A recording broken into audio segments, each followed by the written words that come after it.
Hello everyone, welcome back to our channel and today we are back again with a new video. So in this video, I will show you how can you easily fix the issue with website not working on your browser.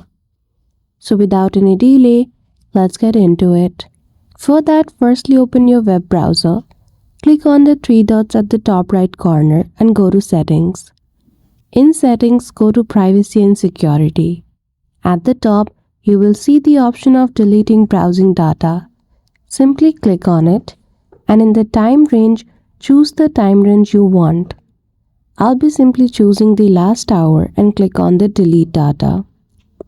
Once you delete the data and you try opening the website which was not opening previously, now it will work. If it is still not working, sometimes it might be the technical issues with the website. So wait for a while and then try reaching out. So I hope you found this video helpful.